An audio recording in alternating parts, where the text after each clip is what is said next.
Gangguan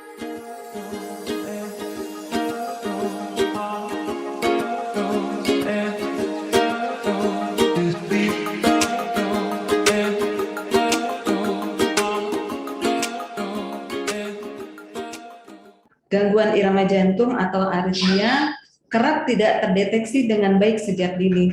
Padahal hal ini dapat berakibat fatal dan dapat berakhir dengan kematian mendadak. Baiklah, untuk mengetahui lebih jauh mengenai gangguan irama jantung, kita akan membahas secara langsung dengan ahlinya, Dr. Beni. Silakan Dr. Beni untuk menyampaikan materinya, Dok. Ya, selamat pagi semuanya. Selamat pagi pada Pak Horas dan seluruh peserta dari PLN. Ya, pagi ini kita akan membahas suatu topik mengenai gangguan irama jantung atau yang disebut aritmia. Ya, mungkin saya share screen dulu.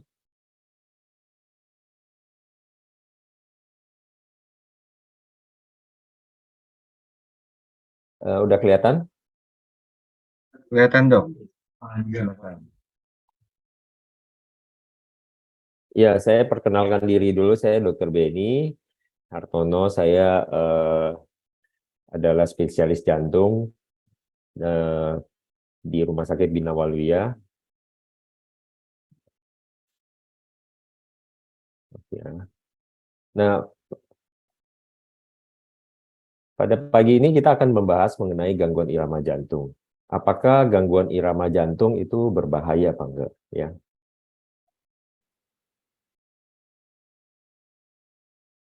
Nah, kita intermezzo dulu.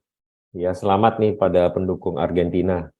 Kemarin Argentina berhasil menjuarai turnamen ya Copa America dan diakhirin dengan World Cup ya.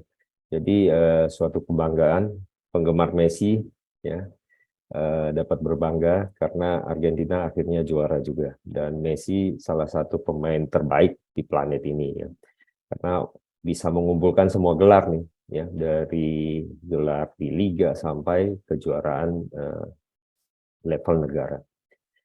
Namun kalau kita lihat kita tahu bahwa sepak bola itu adalah atlet yang sangat sehat ya. Kita lihat pada video ini, namun kita bisa temukan kadang-kadang terjadi kolaps ya tiba-tiba pada seorang pemain sepak bola yang harusnya sehat ya. Nah, kenapa itu bisa terjadi? Ada gangguan apakah pada atlet yang seharusnya bugar ini ya. Nah, nanti kita akan bahas ya kenapa itu bisa terjadi. Ya, saya stop dulu videonya ya. Dan kita juga sering mendengar ada anak-anak muda yang meninggal. Ini teman saya, Dr. Stefanus, kalau masih ingat dulu di Rumah Sakit Pondok Indah ya, meninggal mendadak saat jaga. Mungkin pernah dengar tahun 2017-an ya. Atau yang heboh juga, yang Asaf Sinclair, suami dari BCL ya, yang meninggal mendadak ya. Kenapa itu bisa terjadi pada orang-orang yang kelihatannya muda dan sehat gitu. Ya. Jadi kalau kita lihat statistik kematian mendadak pada usia muda ya, itu insidennya 50 sampai 100 per 100.000 populasi umum ya. Itu dalam setahun ya. Jadi ini sebenarnya cukup besar ya, kalau penduduk kita sampai 200 juta berarti dikalikan aja itu bisa sampai 2000-an gitu. Dan ini memang lebih jarang pada usia muda, namun dibandingkan dengan usia tua. Jadi kematian mendadak pada usia muda ini memang lebih jarang dibandingkan dengan usia tua, tapi bisa aja terjadi. Ya. Nah, kalau kita lihat penyebab yang paling sering, ya, penyebab paling sering itu kalau kita urutkan, pertama adalah aritmia atau gangguan irama jantung. Ya. Ini terutama pada populasi muda. Kedua, memang bisa terjadi serangan jantung. Ini biasanya usianya lebih tua, ya, atau perdarahan otak, pecah pembuluh darah otak, atau ada sumbatan pada pembuluh darah paru, atau ada robekan pada pembuluh darah aorta. Ya, jadi ini 5 penyebab yang paling sering kematian mendadak mau kita lihat pada pasien-pasien usia muda itu. Ya, jadi nanti kita akan bahas satu persatu ya mengenai kelainan irama jantung apa yang berbahaya ya. Terus bagaimana kita mengenalinya dan bagaimana kita menanganinya. Nah, sebelum itu kita kenalan dulu deh sama organ jantung ini ya, karena kalau nggak kenal maka nggak sayang gitu. Jantung ini letaknya itu di tengah dada ya, dia segitiga terbalik di mana ujungnya itu agak menjorok ke kiri. Makanya jantung itu katanya letaknya lebih ke arah kiri karena dia ujungnya ini menjorok lebih ke apex di kiri. Nah, kalau kita lihat jantung, kalau kita belah di dalamnya, ini ada ruangan-ruangannya. Ada serambi, ya, yang atas yang mengumpulkan darah, ya, ada serambi kanan, serambi kiri, dan ada bilik kanan, bilik kiri. Ini yang memompa darah ke pembuluh darah. Ya, jadi jantung ini sifatnya sebagai pompa aja. Ya, kadang-kadang kita bisa dengar bunyi jantung, ya, duk duk duk duk. Itu adalah akibat dari penutupan dari katup jantung yang mengatur aliran darah biar satu arah. Nah, denyutan jantung ini kita bisa rasakan ya, itu kita bisa rasakan di pembuluh darah besar seperti di tangan ya, di nadi di tangan atau kita bisa meraba di leher ya. Jadi karena itu kita bisa tahu bahwa jantung kita masih berdenyut karena adanya aliran darah yang mengalir ke pembuluh darah ini ya. Nah, sekarang kita membahas bagaimana jantung itu bisa berdenyut nih. Ya, kebetulan nih kliennya dari PLN ya. Jadi sistem jantung ini harus ada impuls listrik yang mencetuskan ya. Seperti di PLN kita tahu bahwa sumber listrik ya dari gardu di PLN itu ya, yang masuk ke rumah kita untuk menghasilkan daya listrik. Nah, di jantung juga harus ada sumber listriknya. Sumber listriknya itu di daerah serambi kanan, di daerah SA node namanya ya. Nah, ini yang di putih ini ya. Jadi ini ada saraf listriknya di jantung. Makanya jantung itu harus berfungsi karena ada impuls listriknya. Ini di SA node sumbernya, kemudian dia menyalurkan listrik ke seluruh serambi. Sebelum dia ke daerah bilik, dia namanya ada saklarnya, ini namanya akinode ya. Akinode baru disalurkan listriknya ke seluruh bilik, dan bilik itu baru bisa berkontraksi atau memompa darah. Nah, darah yang keluar dari pembuluh darah besar itu yang kita raba dan kita rasakan sebagai denyut jantung ya. Jadi cukup kompleks ya, itulah ciptaan Tuhan ya, tapi ya ini suatu yang sangat kompleks ya di sini ya kita lihat. Jadi sel listrik jantung itu ada tadi yang sumbernya dari SA node ya, impulsnya itu antara 60 sampai 100 ya. Kemudian ada AV node ya, impulsnya antara 40 sampai 60. Ya, jadi normal itu denyut jantung harus lewat ini pusatnya di SA node ini. Kalau dia rusak, dia akan diambil alih tadi oleh saklarnya itu, AV node ya. Baru sistem Purkinje ya. Jadi irama jantung yang normal itu gimana? Ya, impulsnya berasal dari SA node ya. Denyutnya antara 60 sampai 100 dan biasanya denyutnya itu teratur. Nah, pada keadaan tertentu kalau orang denyutnya kurang dari 60, normal nggak? Ya bisa normal ya. Misalnya pada saat tidur, istirahat, atau orang yang melakukan meditasi, atlet-atlet yang terlatih itu biasanya denyut waktu istirahatnya itu kurang dari 60 dia, ya. Atau ada pengaruh obat-obatan. Kalau yang lebih cepat bisa juga pada orang normal ya, misalnya saat emosi, stres, lagi deg-degan, jatuh cinta, cemas, ya, pengaruh obat-obatan, kafein dan sebagainya. Ya. Jadi apa yang dimaksud kelainan irama jantung? Kelainan irama jantung bila denyut jantungnya terlalu lambat, ya. Jadi normalnya 60-100, dia lebih lambat dari itu, ya. kita bisa bagi dua denyut jantung lambat itu yang mengancam jiwa ataupun yang tidak mengancam jiwa, ya. Juga bisa denyut jantung yang terlalu cepat. Ini kategori kedua, ya. Kita bagi juga mengancam atau tidak mengancam jiwa, ya.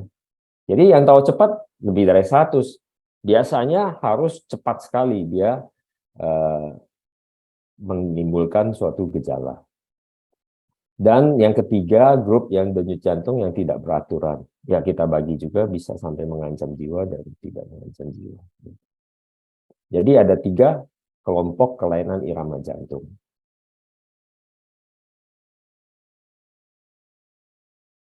Nah, kita akan mulai dari kelompok pertama, ya denyut jantung yang lambat atau bradikardia. Biasanya ini kurang dari 60, ya. Menyebabkan gangguan kalau denyutnya itu kurang dari 40, ya. Biasanya apa itu gangguannya? Bisa pingsan, kelayangan, lemas, ngantuk, ya. Yang suka ngantuk coba cek denyut jantungnya apakah lambat, ya. Keringat dingin sampai bisa menyebabkan stroke dan kematian, ya.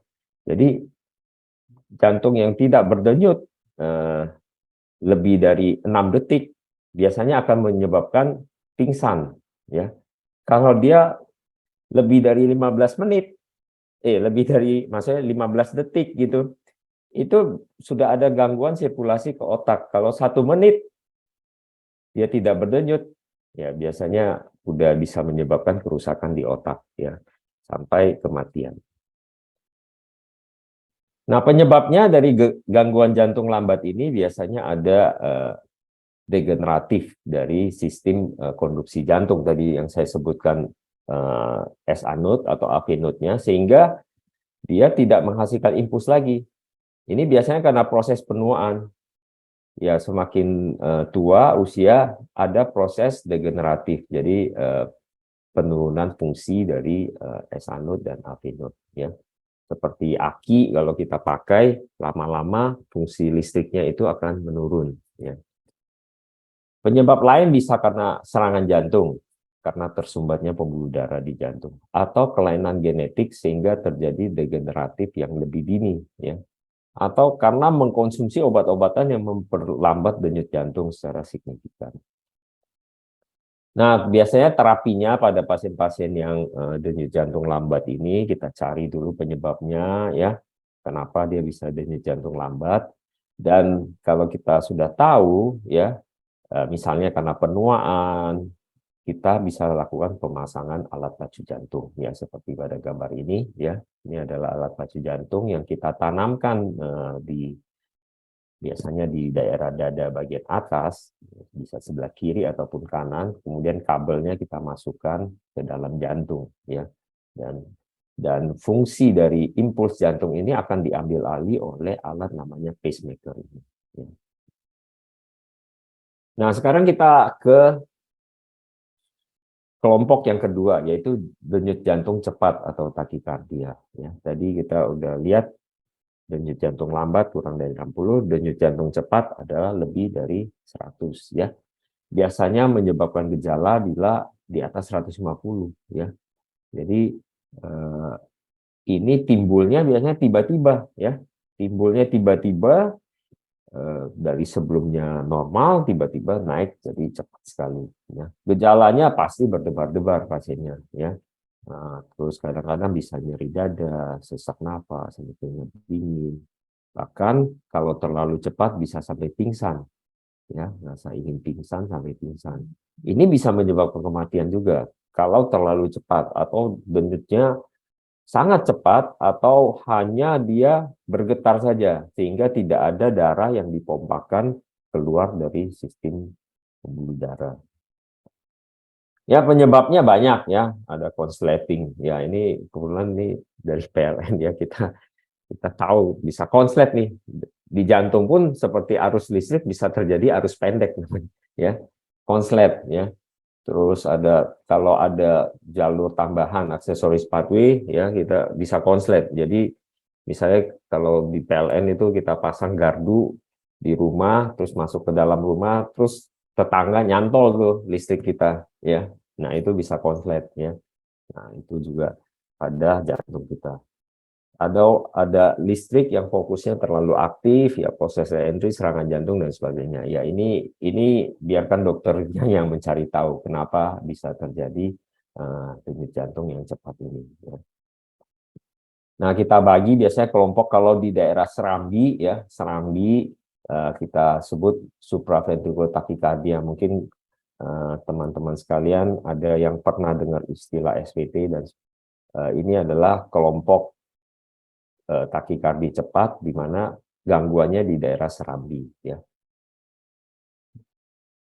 Nah, kalau gangguannya di daerah bilik kita sebut ventricular tachycardia, ya.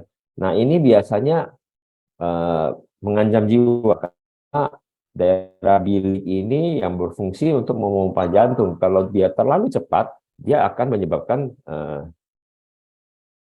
gangguan pompa jantung, ya. Nah, kita lihat sebentar ya. Kita lihat bahwa denyut jantung yang cepat ini, ya, biasanya bisa lebih dari 150, dan kalau terlalu cepat, dia hanya bergetar, dan ini bisa menyebabkan kematian karena tidak ada darah yang dipompakan. Nah, ini saya kasih contoh ya, bagaimana jantung itu bisa terjadi kondisi namanya yang kacau. Tadi kan kita lihat yang normal. Ini dia kacau nih, dia fibrilasi. Nah, kalau kita lihat dia hanya bergetar saja, ya, bergetar. Nah, untuk mengembalikan ke normalnya biasanya kita lakukan shock, ya, dilakukan kejut jantung. Nah, dia baru bisa berkontraksi seperti normal, ya. Nah, kita lihat iramanya kembali normal seperti ini, ya, tidak bergetar seperti tadi, ya. Nah, itu kalau kita tidak lakukan shock saat itu, pasien akan meninggal. Makanya sering pasien-pasien yang mengalami gangguan irama cepat yang di daerah bilik ini tidak sempat dibawa ke rumah sakit, ya, karena akan meninggal mendadak, ya. Nah, apa penyebabnya? Biasanya karena ada kelainan genetik, ya. Mungkin pernah dengar adanya sindrom Brugada, ya. Ya, biasanya ini ada kelainan pada sistem konduksi listrik atau kita sebut sebagai channelopathy, ya. Itu pasien biasanya meninggal saat tidur, ya. Atau terdapat riwayat keluarga dengan kematian usia muda, kita harus screening tuh apakah ada gangguan namanya Brugada syndrome ini, ya. Nah, itu yang kematian-kematian mendadak pada orang-orang muda, kita harus cari tahu, ya, seperti pada Dr. Stefanus ataupun kasus Sinclair tadi, ya. Long QT syndrome ataupun katekolamin polymorphic VT yang tercetus pada saat aktivitas fisik, ya. Nanti saya akan kasih contoh, ya, ada atlet yang dengan CPVT, ya, ini bisa terjadi meninggal mendadak, ya. Atau karena ada pasca serangan jantung sehingga otot jantungnya rusak. Karena kita tahu bahwa listrik jantung itu berjalan di dalam otot jantung, maka kalau otot jantung rusak, listrik jantungnya juga akan rusak sehingga bisa terjadi konsleting tadi, ya. Atau pada kelainan otot jantung atau kita sebut kardiomiopati, ya. Pada atlet ini sering nih terjadi kardiomiopati, namanya kardiomiopati hipertrofik, jadi penebalan dari otot jantung, ya. Nah, penanganannya biasanya kalau dia survive dari serangan jantung tadi atau gangguan irama yang fatal tadi, kita pasang namanya ICD, ya, seperti pacemaker, tapi ini ada fungsi kejut listriknya. Jadi saat dia terjadi gangguan irama yang fatal tadi, ya, alat ini akan memberikan kejut listrik sehingga jantung bisa berdenyut normal lagi, ya. Seperti komputer kalau hang kita lakukan shutdown sehingga dia restart lagi, ya, terjadi restart. Kita juga bisa melakukan kateter ablasi, pemberian obat-obatan, ya. Tapi kalau dia survival dari sudden cardiac arrest, ya, kita harus pasang namanya defibrillator ini, implantable cardioverter defibrillator atau ICD. Nah, ini contoh, ini mungkin kalau ada yang pernah dengar Anthony Van Loo, dia seorang pesepak bola dari Belgia, ya, dia main di klub di Belgia. Dia dulu udah didiagnosis gangguan aritmia jantung, sehingga dia udah dipasang ICD. Sebenarnya dia udah nggak diperbolehkan untuk main bola lagi, tapi waktu itu diberi kesempatan untuk bermain lagi di level profesional, ya, di klub, ya. Nah, kita lihat ya, waktu dia main, nah ini ya, dia kolaps. Ya, ini yang terjadi namanya ventricle fibrilasi tadi, ya. Nah, ini kejut listrik nih. Kalau kita balik sebentar ya, terus kita lihat tiba-tiba dia bangun lagi. Ini kalau kita ulang ya, pasiennya kolaps. Nah, dia terkejut. Ini ada kejut listrik yang dipasang ICD tadi. Nah, ini yang menyelamatkan nyawanya sehingga dia bisa bangun lagi.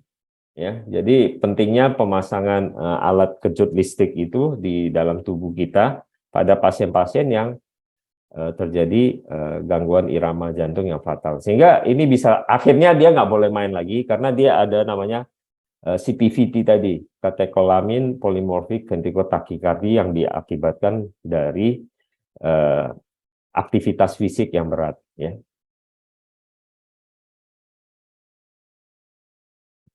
Nah, tadi kelompok yang irama cepat, sekarang kelompok yang ketiga irama yang tidak teratur. Ya, ini paling sering adalah fibrilasi atrium. Ya, fibrilasi atrium itu gangguannya di daerah serambi. Ya, jadi impuls listrik di daerah serambi ini bergetar sangat cepat. Nah, kalau di serambi memang tidak seberbahaya di bilik karena di daerah serambi masih ada kontrol tadi yang AV node itu ya di saklarnya sebelum masuk ke bilik sehingga bisa dikontrol dari AV node-nya.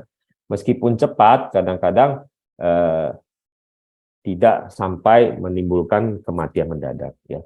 Nah, namun pada pasien-pasien dengan fibrilasi atrium itu kalau kita abaikan itu bisa menyebabkan stroke ya, gagal jantung atau penurunan kualitas hidup. Biasanya usia-usia di atas 40 rawan terdapat gangguan irama fibrilasi atrium. Atau pasien-pasien dengan faktor resiko hipertensi, diabetes atau penyakit tiroid ya. Gejalanya ya berdebar, sesak nafas, dada berat ya. Dan paling penting adalah denyutnya tidak teratur gitu. Kalau kita raba dari nadi itu tidak teratur. Nah, penanganannya biasa kita bisa lakukan kateter ablasi, bisa berikan obat atau kita lakukan pencegahan stroke ya.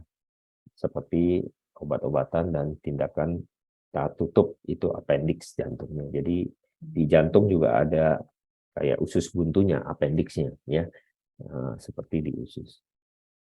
Nah, kita bahas sedikit mengenai kateter ablasi ya, tadi sudah disinggung pada irama jantung cepat maupun tidak teratur itu adalah tindakan minimal invasif menggunakan kateter yang berelektroda ya untuk memutuskan sel listrik yang abnormal ya. Jadi kita masukkan ke dalam pembuluh darah biasanya lewat paha sampai ke jantung ya. Ini kita lihat kateternya masuk sampai ke jantung ya, di daerah serambi maupun di bilik yang bisa kita capai, dan kalau kita lihat di X-ray-nya itu akan berbentuk seperti ini ya. Jadi kita masukkan kabel-kabel seperti tukang listrik lah, kita mencari konsleting listrik di daerah jantung gitu ya. Saya rasa ini kemudian untuk dari PLN mungkin tahu nih bagaimana menyelesaikan kalau ada troubleshooting pada pasien listrik yang bermasalah ya. Nah, ini workstation-nya, kalau kita menggunakan 3 dimensi, kita pakai X-ray, kemudian kita ada gambaran elektrogram ini yang untuk melihat gangguan iramanya di mana gitu ya. Kita bisa mapping. Nah, kita kalau pakai 3 dimensi, kita ada ininya apa, kita bisa buat map dari 3 dimensi. Ini kateter-kateter yang kita pakai ya. Ada yang ada airnya, ada yang bisa dilekukan, ada yang berbentuk bulat ya. Ini semuanya sebenarnya untuk mapping listrik. Kemudian kalau kita sudah tahu di mana lokasinya, kita akan memberikan radiofrekuensi untuk mematikan listrik yang abnormal tadi ya. Jadi biasanya kateter ablasi itu persiapannya sih simpel aja, bisa dilakukan anestesi lokal ataupun umum ya, tergantung pasiennya berani apa enggak. Bisa kita lakukan lokal saja ya, pasien sadar selama tindakan. Biasanya obat-obat anti aritmia bisa dihentikan, bisa 3 hari, 5 hari, sampai 7 hari ya. Lama perawatan biasanya 1 malam ya saja, dan setelah tindakan karena hanya dilakukan penusukan di lubang-lubang kecil saja di pangkal paha, pasien dapat beraktivitas seperti biasa ya, tidak ada pantangan apapun. Nah, kapan kita perlu ablasi? Tadi, kalau gangguan irama jantung itu yang cepat itu yang berpotensi mengancam jiwa ya, yang di daerah bilik ataupun dia supraventikular kalau ada gejala sampai pingsan. Terus gangguan irama cepat yang mengganggu kualitas hidup ya. Jadi sering berulang, kadang-kadang lama harus dibawa ke rumah sakit untuk menghentikan gangguan irama itu. Nah, itu sebaiknya juga diablasi. Atau gangguan irama jantung yang tidak beraturan yang seperti tadi fibrilasi atrium, terus ventricular extrasystole, itu yang bergejala ya, atau dia menyebabkan fungsi jantung yang berkurang atau menurun ya. Nah, yaitu penanganannya. Kita yang paling penting adalah bagaimana kita mengetahui bahwa kita mempunyai gangguan irama jantung. Pertama, ada gejala tentu ya, kita harus tahu gejala, tiba-tiba berdebar, kemudian pingsan ya, denyut jantungnya terlalu lambat ya, sesak nafas dan sebagainya. Kita harus tahu dulu gejala-gejala ada gangguan irama jantung. Kemudian kalau kita merasakan gejala itu, kita harusnya bisa melakukan self evaluation atau menilai sendiri nih. Kita raba denyut jantung.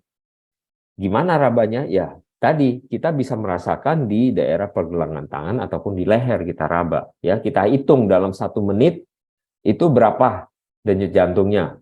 Misalnya kalau cepat, ya kita bisa hitung. Misalnya dalam 15 detik, kita kalikan 4. Ya. Kita raba nadi sendiri. Ya. Ini tadi di lengan atau di leher. Kalau tidak teratur, kita bisa raba juga. Dia pasti duk, duk, duk, duk, duk, duk. Ya, itu tidak teratur. Jadi kita bisa berapa, kita hitung ya. Nah, informasi ini penting karena kalau kita udah tahu yang normal 60 sampai 100 dan kita rasakan wah denyut jantung kita cepat nih 150, teratur. Nah, informasi itu penting waktu konsultasi ke dokter. Jadi dokter udah tahu oh ini gangguan irama cepat. Kemungkinan kalau lihat usianya apa, mungkin supraventrikular atau apa ya, tipenya ya. Jadi dengan diagnosis dini ya, dengan gejala kita meraba nadi sendiri ya, kita bisa mendapatkan informasi kelainan irama jantung apa ya. Dan setelah kita tahu ya, kita akan periksakan ke dokter spesialis jantung, khususnya dokter spesialis mengenai gangguan irama jantung. Nah, setelah kita tahu bahwa kita ada gangguan irama, ya, kita lakukan EKG atau ECG, ya, itu alat diagnosis yang murah dan mudah didapat, mungkin di semua rumah sakit, bahkan di puskesmas bisa, ya. Kita bisa melihat gangguan iramanya. Namun, kadang-kadang gangguan iramanya itu hanya timbul sesekali, sehingga waktu kita EKG, kita tidak mendapatkan gangguan kelainan irama jantung ya.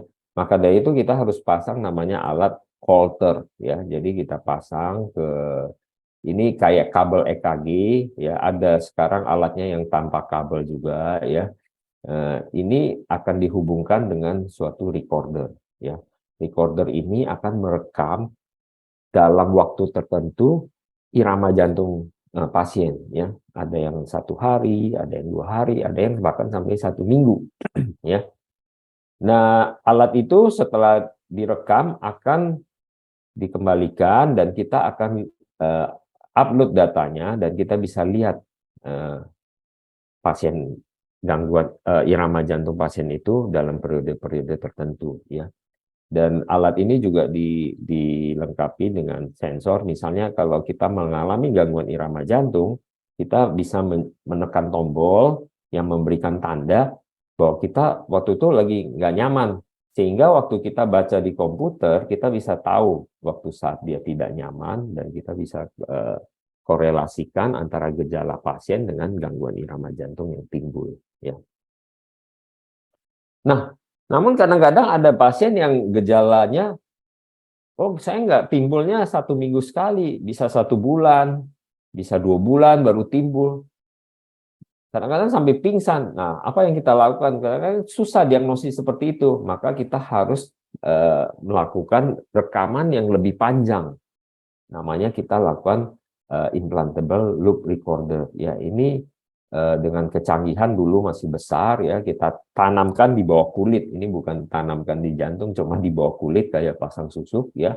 Dulu masih besar, sekarang udah sekecil ini. Ya, ini seperti pasang susuk KB. Ini seperti, kalau ukuran yang seperti ini mungkin seperti USB ya, tapi ini udah kecil sekali ya, yang saat ini. Ya. Kita pasangkan di daerah sini. Ini akan merekam aktivitas jantung ya, itu bisa sampai 3 tahun ya. Sebenarnya dia loop recording ya, dia akan menghapus yang lama, tapi kalau ada gangguan irama dia akan simpan di folder save-nya tertentu, sehingga waktu ada gangguan irama terus kita ke dokter, dokter itu akan mengupload data melihat gangguan iramanya ya. Ini cukup simpel pemasangannya ya, bisa bahkan di poliklinik pun bisa ya, kalau yang menggunakan yang kecil ini ya. Nah, kita juga bisa melakukan tes seperti melakukan exercise, menyuruh pasien exercise, dan kita lakukan treatment, kita lihat ada terpicu gangguan irama tadi. Ya, baiklah, ini sebagai ringkasan ya. Jadi gangguan irama jantung itu adalah kelainan irama ya, yang terdiri dari irama jantung lambat, cepat, ataupun tidak beraturan. Dan itu bisa terjadi pada siapa saja, dari usia yang muda sampai usia tua ya. Ya, makanya kita harus pola hidup sehat ya, olahraga teratur, makan sehat, istirahat cukup, hindari stres ya, untuk pencegahan penyakit jantung. Dan paling penting adalah kita mengenali gejala-gejala awal tadi ya, gejala awalnya, terus kita lakukan menari atau meraba nadi sendiri. Yang sekarang harus tahu nih bagaimana kita meraba nadi ya. Kita bisa tahu irama jantung ya, dan kita konsultasikan ke dokter bila terdapat gejala awal dan kita merasa memang ada gangguan irama jantung. Ya. Nah, kita treatmentnya tadi bisa obat, kateter ablasi, pemasangan pacu jantung, pemasangan ICD, atau apapun jenisnya, nanti kita diskusikan dengan dokter. Ya. Mungkin itu aja dari saya. Bila ada pertanyaan silakan. Ya, bila tidak cukup waktunya bisa follow Instagram saya dan bisa DM di sana. Terima kasih.